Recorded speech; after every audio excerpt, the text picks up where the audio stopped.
had, it brings out your creative and innovative side in almost all subjects. In fact, in all subjects. My experience at STEAM Academy is stunning.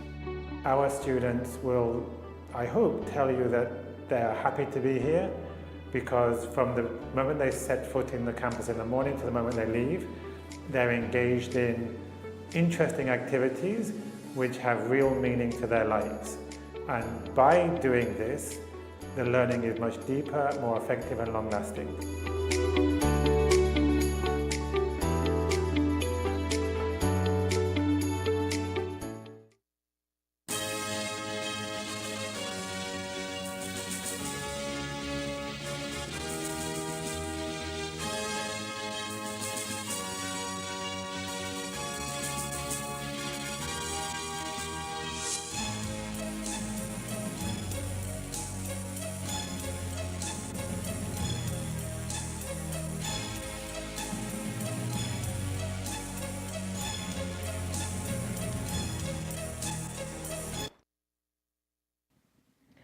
Good evening. With your news also simulcast on Fiesta FM 106.7. I am Joanna Rodriguez.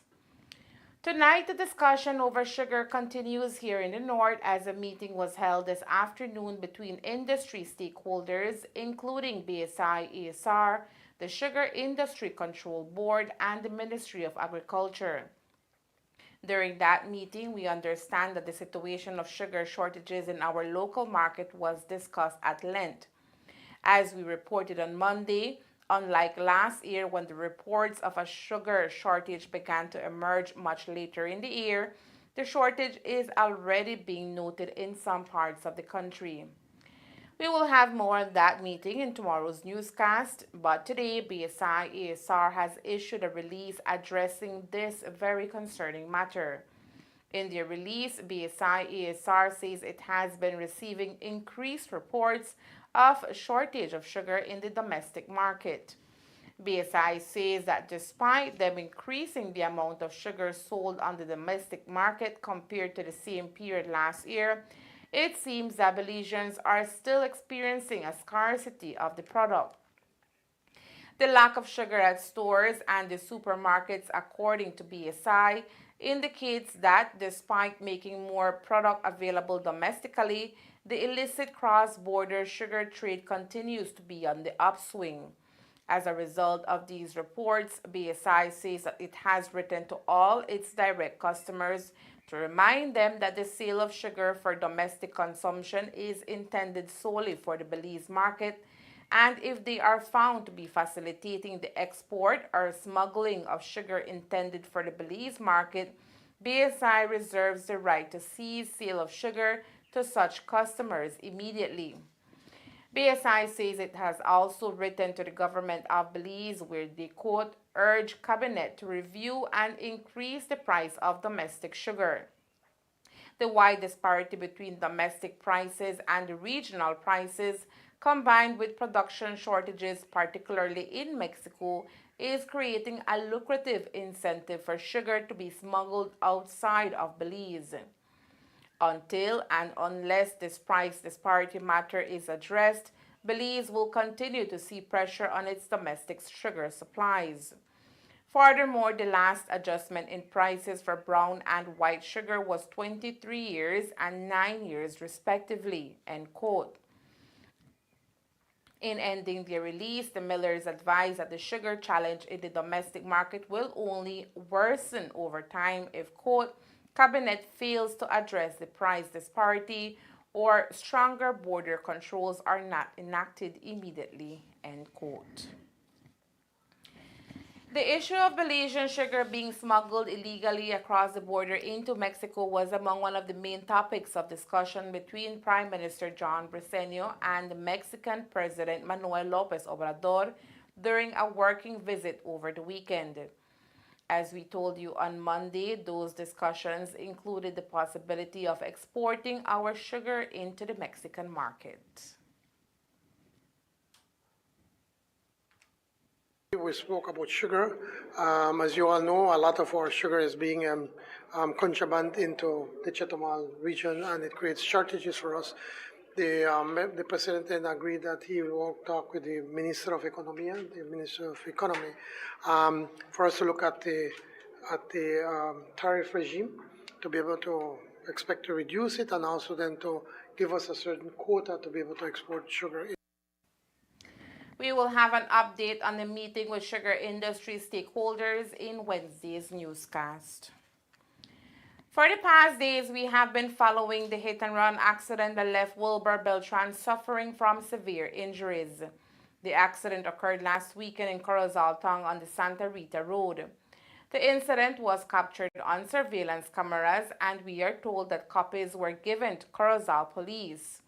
The hit-and-run victim remains admitted at the Carl Huchner Memorial Hospital tonight with injuries to the head. He has also sustained a broken arm, leg, and pelvis. While Beltran has undergone surgery, he is yet to undergo multiple more and is also in need of blood type O positive. His distressed father spoke to our reporter today and indicated that while Beltran is not out of the woods just yet, the family is glad he is awake. Pues él sigue un poco en estado delicado, ¿no? Pero sí, lo que yo le voy a decir, sí, honestamente, que sí yo he hablado con él. Él sí puede hablar un poco, porque yo ya hablé 2 veces con él, ¿no? Por teléfono. Pero los médicos le han prohibido hablar porque él tiene una sonda en su nariz que llega hasta el estómago.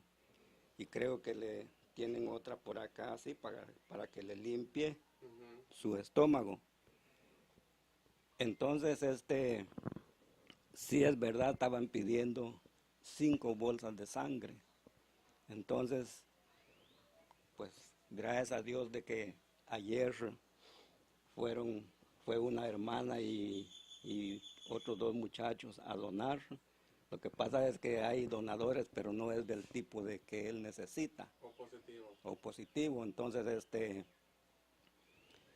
pero creemos y tenemos la fe en Dios de que hoy posiblemente lleguen los otros 2 porque ya se consiguieron 3 bolsas, pero faltan 2. Entonces, primeramente Dios que hoy se resuelva el problema de la sangre. Pero entonces los médicos dicen de que para que ellos puedan hacer la operación en su brazo, entonces se necesitan 4 platinos. Y cada platino dice que vale como 125 o 150 más o menos. Entonces lo ve, ese es el problema. Ajá. Entonces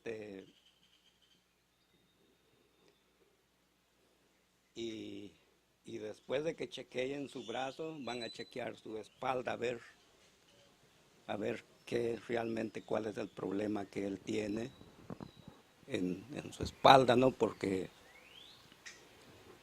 realmente, pues, el cuate que lo dañó, pues él no le importó y pasó directamente el vehículo encima de él. According to the Beltran patriarch, they believe the police department has not been doing all in their power to solve the case.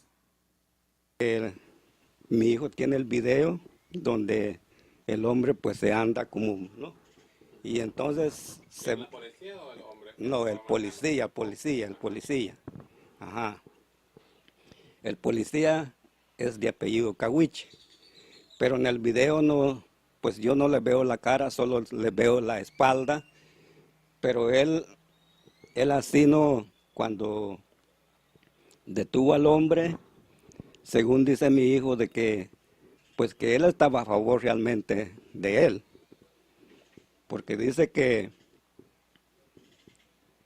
el mismo policía agarró la llave del van y se lo dio a la mujer del hombre para que la mujer llevara el van en su casa. Entonces mi hijo arrancó el vehículo y se fue por otra calle y bloqueó la calle para que la mujer no llevara el van en su casa. Y mi hijo, con otra policía mujer que andaba, con el policía que le digo, obligaron al policía para que llevaran el van en la estación. Entonces, de allí, a él lo arrestaron, pero el día domingo en la mañana lo soltaron. ¿Por qué lo soltaron? No sé. Y yo no sé si no le pusieron cargos porque no lo llevaron en la corte. No, entonces y mi hijo va y pregunta, dice que no saben por qué fue que lo soltaron y no saben por qué es que no lo llevaron en la corte.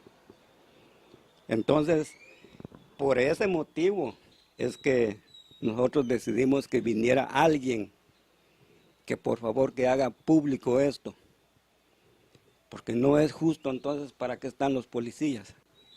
La policía no ha hablado con él. Hasta ahorita yo no sé si ellos no han llegado a entrevistar directamente a él en el hospital. No han sacado realmente un informe realmente de lo que pasó. Como le digo, pues ellos están como que, ¿no? Como que a mí me parece como que ya olvidaron el caso, ¿no? The Beltran family say they are frustrated with the situation and more so with each passing day that Wilbert remains admitted at the KHMH. Lo que nosotros pedimos es que este hombre de la cara, él nos conoce a nosotros, porque él vivió allá en aquella casa. Él sabe quiénes somos nosotros y nosotros los conocemos a ellos también. Ajá. No, nosotros no somos desconocidos para él, ni él para nosotros, porque los conocemos, ¿no? Pero yo de mi parte no le estoy deseando mal porque yo soy un cristiano evangélico, solo creo en Jesucristo nada más. Entonces, pero queremos que él dé la cara, ¿no? Que se muestre, ¿no? Que se haga cargo de los gastos que mi hijo tiene en el hospital en Belice y mi nuera, ¿no? Que se haga cargo. Porque mi hijo tiene 5 niños, 3 mujercitas y 2 varones. 2 de las jovencitas están yendo al colegio, pero la otra niña y los otros 2 niños acá están con nosotros. O sea que nosotros los tenemos a nuestro cargo, ¿no? Porque no hay nadie más que los ayude. Entonces, la situación para nosotros, pues, está un poco difícil. No tenemos apoyo de nadie. We understand cops are yet to make an arrest in this case. Where is James Young? That is what the administration of Jacobs Rehabilitation Farm Center located in the village of Pachacan in Corozal is trying to find out tonight. The 50-year-old went missing from the center where he has been a resident since April 27, 2024. He was last seen wearing a short pants, t-shirt, and brown tennis. He is described as being of dark complexion, short in height, and slim build. While a formal missing police report has been lodged at the Corozal police station, Maria Castellanos, supervisor at the center, reached out to our newsroom in hopes of covering more ground that could lead to Young's whereabouts. My purpose of coming to your office today is to kindly assist us with letting the general public know that we have had a missing person at our facility since Monday, May 6th. The last time that we saw him was around about 10:30 in the morning. That was the last time that we saw him in there. We have one main entrance and 2 exit, to say it so. Our main entrance is guarded by security or attendants, He's there since the 6 in the morning till 6 in the afternoon when the security usually takes over. But we have an exit at the back of the facility. It's not used commonly, but we know whom we are dealing with, people that are struggling with their substance abuse. And one of the things is that when they experience the craving or the need of the substance, they will try any way or find any way to just come out from the facility. And the exit or the back part of the facility is usually not guarded by no one at the moment. So we definitely believe that he will have come out from that area. Yeah. Any family that you know about?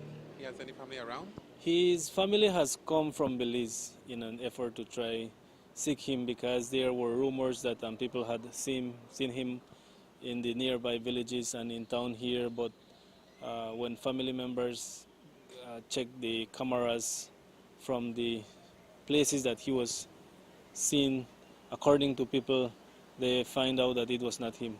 It was another person that they confused with Mr. James. Anyone with information that may assist in locating James Young can call Mario Castellanos at telephone number 610-9345. A 26-year-old man is recovering in the hospital after being shot multiple times in Ladyville early this morning. Police responded to the Ladyville fire station around 12:03 a.m. on Tuesday after receiving reports of a man with gunshot wounds. Upon arrival, they found Frank Young, a Belizean laborer residing in Ladyville Village, suffering from apparent gunshot injuries to his upper right arm and right leg. Initial investigations revealed that Young was walking on the Philip Golston Highway in front of a fine dining restaurant, heading towards the fire station, when he was ambushed. Young reported hearing several loud bangs that sounded like gunshots before feeling a burning sensation in his arm and leg. Young was transported to the Carl Houston Memorial Hospital by BERT personnel, where he is currently listed in stable condition. Police have processed the scene of the shooting and recovered a shell casing. The investigation into the incident is ongoing. Anyone with information regarding this crime is asked to contact the Ladyville Police Department or Crime Stoppers Belize. Coming up next, the Met Service talks heat wave. Belizeans should prepare as the high temperatures are expected to continue over the next few weeks. Stay tuned. Mi nombre es Mercedes García, me dedico a artesanías de bayal. Yo tengo, creo que más de 20 años de ser miembro. Quería poner este negocio y le dije pues fui allá y le dije al gerente, por favor, necesito unas máquinas. ¿Y qué necesitas? Pues dime cuánto. No tenía casa, no tenía nada. Ahorita tengo casa, hasta carro tengo. Lo que me gusta ahí en Credit Junior que uno llega y puede ver bastante fila, pero rápido. Los que trabajan ahí, los trabajadores son rápidos. Y acá pues me ayudaron hasta para hacer esto. Estas paredes así me ayudaron a hacerlo porque me dieron el préstamo. Entonces, aunque yo no lo puedo hacer, pero pago para que me lo hagan y eso pues gracias a Credit Junior.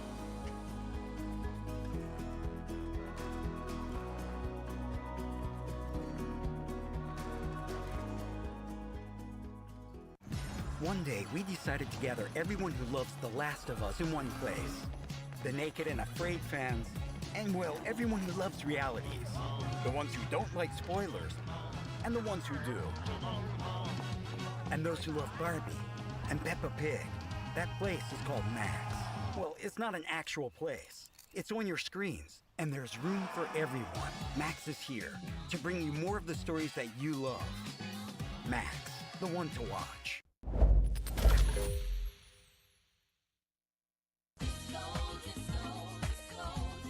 Do you want quick cash for your gold?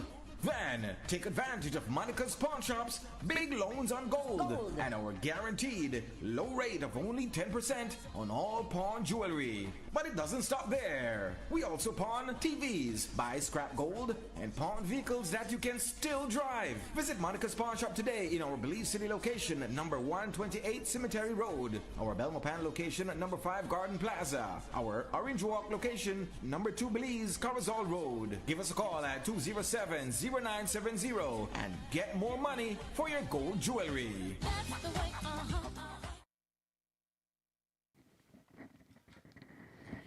For several days, Belizeans across the country have been experiencing severely hot conditions which seem to be getting worse. Since the start of May, the National Meteorological Service of Belize have been issuing daily heat alerts as temperatures have been soaring above 97 to over 104 degrees. This ongoing heat wave across the country, according to Chief Meteorologist Ronald Gordon, is being precipitated by a ridge of high pressure which is currently affecting our country. We are in a heat wave. Actually, this current heat wave started from as early as the first day or so of May. But like you rightly mentioned, the humidity has been increasing significantly over the past few days. And the primary reason for this is that we are under a ridge of high pressure at the mid-levels of the atmosphere, which is suppressing any sort of upward motion. So it's keeping all the heat trapped near the surface. And therefore, you are seeing a lot of hazy, smoky conditions. Again, because you cannot have the smoke dissipate, it's not rising anywhere. And so certainly, it has been very, very, very extreme across the country. That also in combination with some mild Saharan dust has been reducing visibility considerable. So when you look out, perhaps you're seeing that you're not able to see as far as you normally do, no? So restricted visibility, poor conditions if you are somebody who has asthma, that type of thing, it could affect you as well. So certainly very difficult times in terms of weather conditions, extreme heat, along with the smoke and haze. Now, we know that this is seasonable for this time of the year. We are in May, and then typically in late May, going into June, we get the rains coming. The bad news first is that at least for the next 4 to 6 days, we don't see any major changes in the forecast. So the heat will continue. The smoky and hazy conditions are expected to continue. And the rainfall will be very limited, if any, because the only thing we're seeing is the possibility of some thunderstorm developing in the extreme west along the border due to the extreme heat. But other than that, rainfall will be very limited over the next few days. Now, looking very far ahead, which is not too reliable in terms of weather prediction, but looking at least in the next, pushing the limit in the next 10 days to about 2 weeks, there is indication that the mid-level ridge that I mentioned is going to collapse, and therefore we'll have more like what we call a trough of low pressure, which should enable the conditions to become a bit more moist, and the likelihood of gradual transition from the dry to the rainy season. However, we need to monitor and see if that materializes. The extreme and sometimes unbearable heat that we feel throughout the day, however, is caused by the humidity in Belize and not necessarily the actual high temperatures being recorded. And looking at it subjectively, it would appear that it has been as hot as last year. And perhaps one of the things that to me, it appears that the length or the duration of this particular heat wave has been quite excessive. I'm looking at 2 weeks now without much of relief. So that's another factor that we need to consider now. So even though if you may not have as many heat waves because you don't get the breaks, you could have one long heat wave, which is very bad because in that case, you don't get your body basically don't get the opportunity to recharge, to basically get some relief. And that also includes taking into consideration the nighttime temperatures, which have not been dipping very much over the past few days. So it's quite hot, humid even into the nighttime. And again, that's when typically you'd want to get some relief, some sleep, so that you can recharge. But again, that is not happening. So I must agree with persons who have been telling me that it's been excessive and it's unbearable. The high temperatures, according to Gordon, are more significant during the day in inland Belize, while the coast is affected by higher temperatures during the nighttime. Due to the topography, the geography, we know that during the daytime hours, the hottest condition will be inland. So there's no doubt about that. Even though it feels very hot along the coast, you're only getting about 92 or the lower 90s along the coast. However, from our observations in the west of the country, they're going up above 100 degrees Fahrenheit almost every day, peaking up to 104 at some areas. So it is warmer, it is hotter inland during the daytime. The reverse at night, because of the fact that you have radiational cooling and you have the moderating effect of the seas along the coast. Let me rephrase that or break it down a bit more. Inland, you get the radiational cooling, so it's going to be cooler. You do get radiational cooling along the coast, but that is tempered or modified by the ocean. So we are close to the sea, and you're getting that sea breeze coming in, which is a bit warmer during the nighttime. So to wrap up or to summarize, what I'm saying is that at night, the inland areas are still cooler. Not as cool as they normally are, or not as cool as they would be in, let's say, February, but it is cooler than it is along the coast at night in the interior of the country. And for those wondering, you can expect the current high temperatures to continue into the second half of the month, and so residents are advised to remain cautious. They advise to keep hydrated, to avoid strenuous outdoor activities, especially during those peak daytime temperatures, like around 11 up to about 3 in the afternoon. So you don't want to be out there. You don't want to be doing any exercise that could be excessive, that will certainly put you through uncomfortable conditions and could be fatal. So protect yourself. If you do need to be out there working, I know that there are persons who cannot avoid it. Take breaks. Go into the shade every so often to get some relief and drink a lot of water, drink your fresh juices, ensure that you're well hydrated, and of course, protect the vulnerable. So we know that there are elderly persons perhaps living alone, or you need to check on those people. Children, ensure that you check on children. Don't do it hasn't happened much in Belize, but we know that in other countries, persons would forget children within vehicles. That's certainly something that would be fatal in this type of heat. So certainly we need to be aware of vulnerable population and protect each other at this time. With the heat expected to continue across the country, residents are advised to take precaution when out in the sun. You are also advised to drink lots of water and remain shaded when possible. At the top of the newscast, we told you about the scarcity of sugar the country is experiencing currently. But it's not because the manufacturer is not producing sugar. It's because the local product is being moved into Mexico and Guatemala illegally, where the price per sack of sugar is 3 times higher than what is paid here in Belize. The contraband of Belize's sugar has become a lucrative business, and with that, consumers are suffering the consequences once more.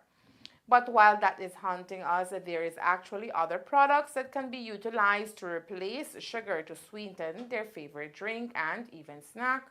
One of them is honey, says the owners of Esquivel's and Sons products. Pues nuestro producto, la miel, es 100% miel orgánico, del campo a su mesa. Es la miel, no es por hablar, pero nuestra miel para mí es el número 1, el mejor de todo Belice. Y lo puede localizar en las tiendas acá en Corozal. Tenemos a Caribbean Chicken, Quality Poultry, Roshni, tenemos Rainbow Season Supermarket, acá en CF Mart. Y hacemos ship hasta en San Pedro, en Mahil's Mexican Products. Y la tienda grande de Superbuy. San Pedro SP, son tiendas grandes que ellos tienen nuestra miel. Y Marketing Board acá en BNBC. ¿Y todos tienen su logo? Todos tienen nuestro logo. Esquivel's and Sons Honey Products. Y esa miel lo puede usar, es mucho más mejor que el azúcar.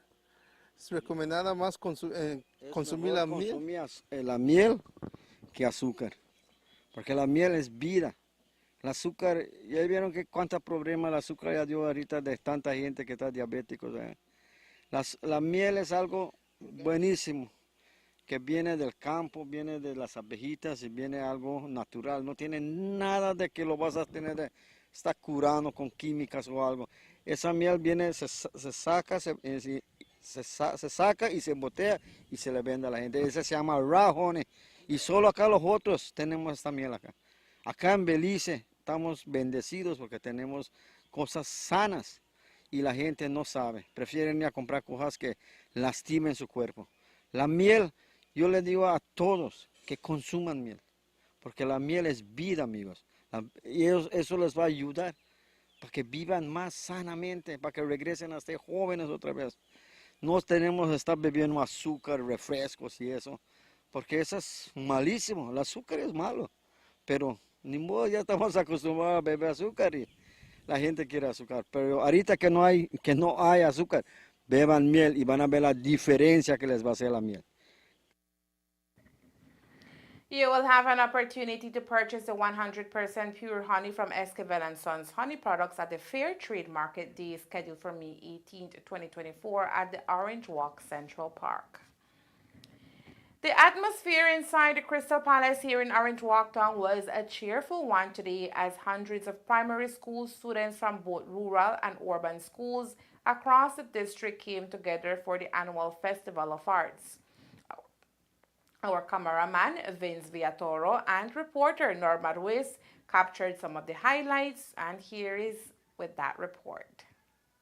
This year's Festival of Arts saw 31 impressive presentations in areas of dance, drama, poetry, and song. The event, according to District Education Manager for Orange Walk, Carla Alvarez, forms part of the ministry's national curriculum, which seeks to promote expressive arts among students of all levels. The Festival of Arts is a way for the students to showcase their talent and not just the academics. And as you know, it is a part of the curriculum. So for example, the teachers get training, they get the teacher coaches, we call them. They are the ones who get the training on what it is that we're looking for. If we're looking at a drama piece versus music versus dance, what it is that is expected. For example, the teachers know that there are certain songs that the students are not allowed to dance. Certain movements the students are not allowed to make, even if they're dancing. We don't allow gyrating, we don't allow any kind of obscene language or any kind of sexually explicit language in any kind of music or drama, poetry, whatever it is that they're doing, right? So there are certain rules that the teachers have to follow, and that's why they are trained. So every school decides on who will be their coach, the teacher coach, and then that coach then participates in webinars and workshops that are actually facilitated by Niche. So they are the ones that guide the teachers in preparing the students. Today's presentations were adjudicated by a panel of experts in the creative arts brought together by Niche, who are given the heavy task of choosing the best items, which will move on to represent Orange Walk at the national level. We have the dance adjudicator, Ms. Ogarte. We had Mr. Delbert, he did drama, and yours truly did music. So we were pleased to be invited by Niche to come and look at what the teachers prepared and how they worked with their children, and look at what they had to present, and just to assess, not to judge, but just to assess where they are, to look at the preparation that went into it, and then to score it. So we were pleased, we were quite happy. There are adjudication sheets for all the different disciplines, music, dance, and drama. And let me just zoom in on music, in that there are technical aspects to music. For example, rhythm, pitch, intonation. And so all that is on the sheet. It's scored from 1 to 5. And then under those headings, we get to score. So obviously, the lower the score, sadly, there's work to be done. And then the higher the score, that's where you're hitting the mark. That's where you're hitting, for me, the correct notes. Everything is balanced. It's like the Mayan choir that came. The dress was beautiful, but definitely the intonation was definitely on par. Their presentation, the quality of the tone, the sound. And so they were outstanding. You know, the work could be done with percussion. So that is how adjudicators arrive at their scores or at outstanding or at bronze. Because contrary to what people think, we do have to work. 2 weeks, 1 week before, you're definitely going to be way down there. But you could see where people practice. And when it comes to stage and you then adjudicate it, definitely the scores will be 5 as compared to 1. And while the caliber of presentations were superb today, local musician and adjudicator Kevin Campbell says there is much that can be done to promote the arts in primary schools. I always try to firstly speak and appeal to our principals. What's done to teachers, because I used to teach myself, is that the festival is coming up, and 2 weeks before, or sometimes even a week before, a teacher is chosen, or you just say, oh, well, get something ready for the festival. It doesn't work like that. Whenever, for example, school will close on the 28th of June. So as you move towards the graduation season now, don't wait until maybe the 20th of June to begin to prepare. Select your piece of music. I will talk about music because that's my area. Select your piece of music, get your children together, and if it's twice per week, have a structured practice so that the children that you've identified, that they have that talent, they have the aptitude, which is that natural ability to either perform on an instrument or sing, that they get an opportunity to practice. And then you have assemblies, etc. Let them perform for those assemblies. So by the time you reach that graduation, it's natural. You're not just pushing it together. It's like good cooking, like in Orange Walk, where I'm certain a good pibil or cochinita takes time to prepare. It's the same thing for the arts in general. The more practice you do, the more structured preparation, the better your performance will be. The best performance of the day will be chosen to represent the Orange Walk district in a golden night where schools from across the country will perform, which is expected. Reporting for Ctv3 News, Norma Ruiz. The unstable flow of electricity in Belize is causing quite a stir across the country. In fact, the Belize Electricity Limited has sent out a release to confirm what areas will be disconnected for periodic times. An updated release from the utility company says that their teams have been at work and have reached a determined position that they will direct efforts at addressing the extremely critical areas. This is so that the national grid remains stable. What this means?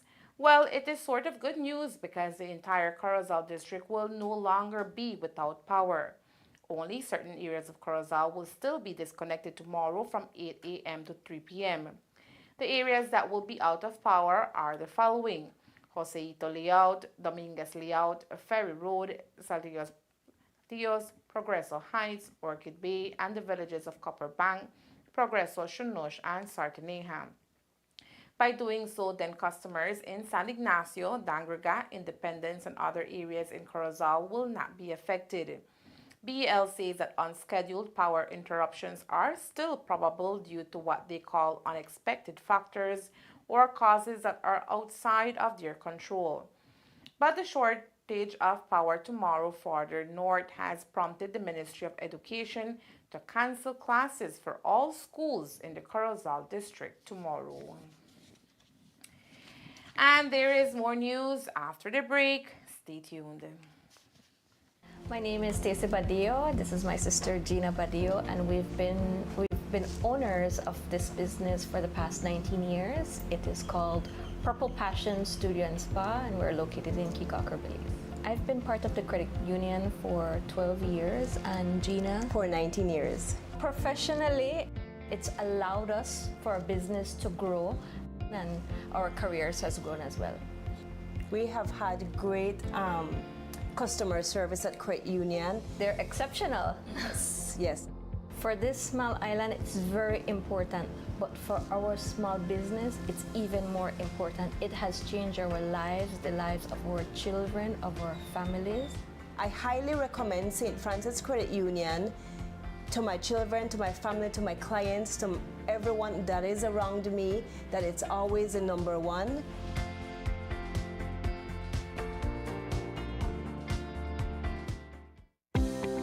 The following is a message from the Central Bank of Belize.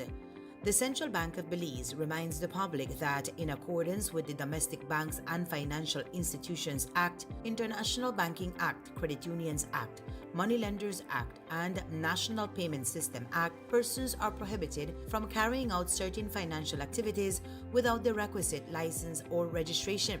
The public is reminded that it is illegal for an unlicensed or unregistered bank, credit union, money lender, including pawnbroker, payment service provider such as remittance service provider or e-wallet provider, or payment system operator to conduct or engage in financial transactions in or from within Belize. Any person who conducts any of the above listed services without holding a valid license or registration from the central bank commits an offense and is liable on summary conviction to penalties under the relevant law. The central bank, as industry regulator, remains committed to effective oversight of the financial system in service to the Belizean public and business community. If a member of the public encounters any such unlicensed or unregistered activities or operations, please make a report to Central Bank of Belize. Telephone number 223-6164. You can also email us at communications@centralbank.org.bz or the Belize Police Department Major Crimes Unit. Telephone number 822-2222. You can also email at hncib@yahoo.com.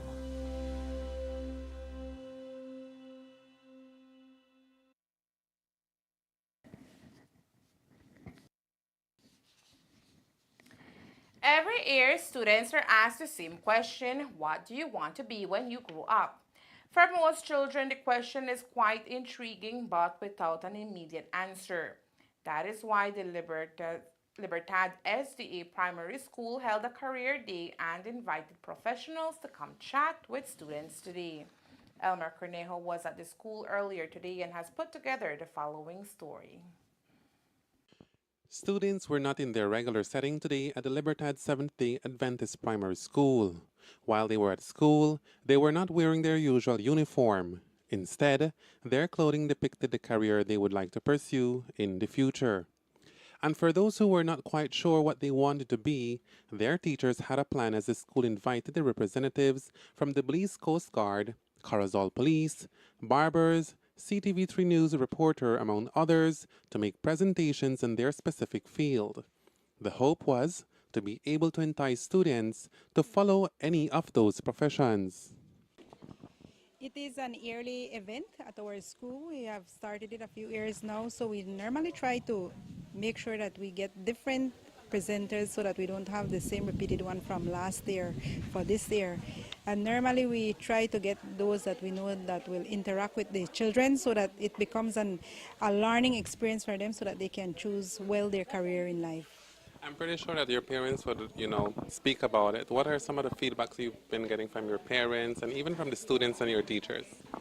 Well, we noted that as the years have passed by, first we started off with children, just a few of them coming dressed, but we noted as the years go by, we see that more and more children are coming dressed in their costumes for the career of choice. Sometimes it's just what they have at home available that they wear, but they're all excited. They ask you every day when is career day going to be, and they're all excited to come and listen to the presenters. One of today's favorite presenters was the petty officers from the Belize Coast Guard, the country's youngest security arm, with only 18 years and counting.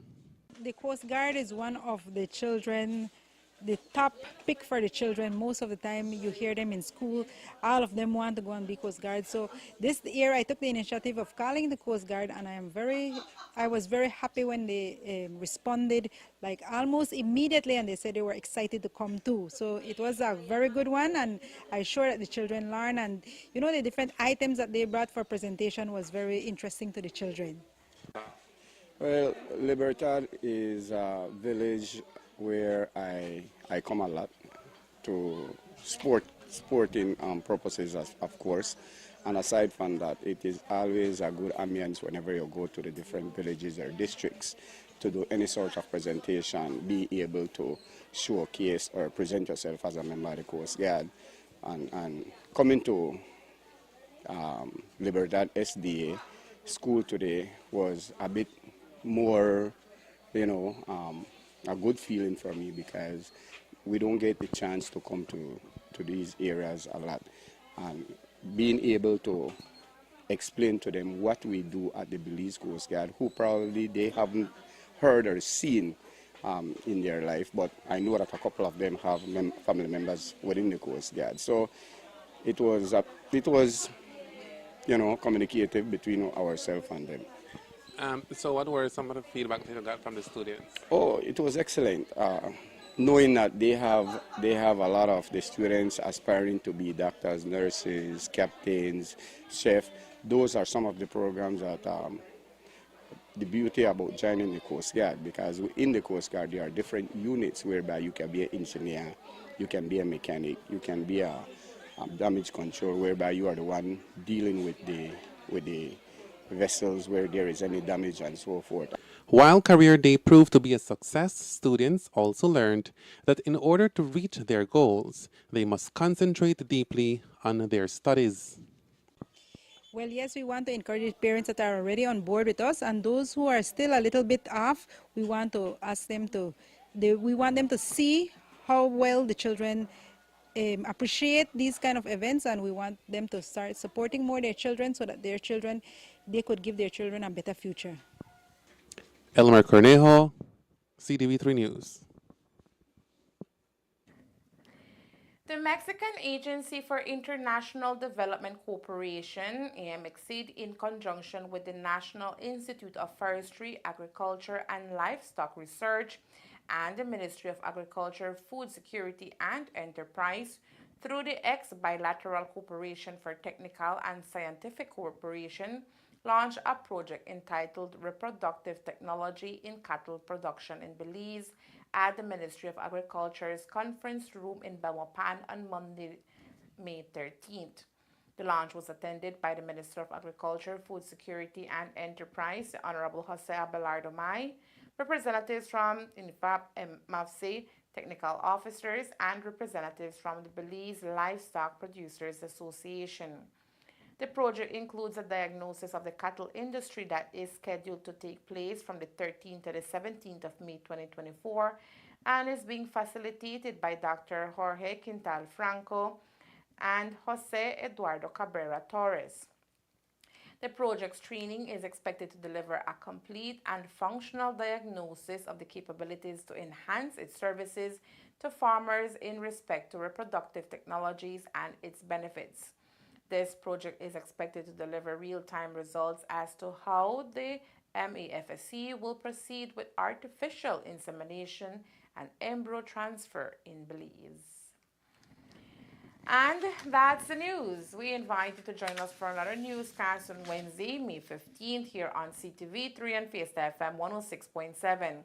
Remember that to read a text version of the news, you can visit our website at ctv3belizenews.com. You can also log on to our Facebook page for current stories at facebook.com/ctv3belizenews or our YouTube channel at CTV3 News BZ. Remember to wash your hands and remain safe. From all of us here at CTV3 News, thank you for watching and listening. Good night.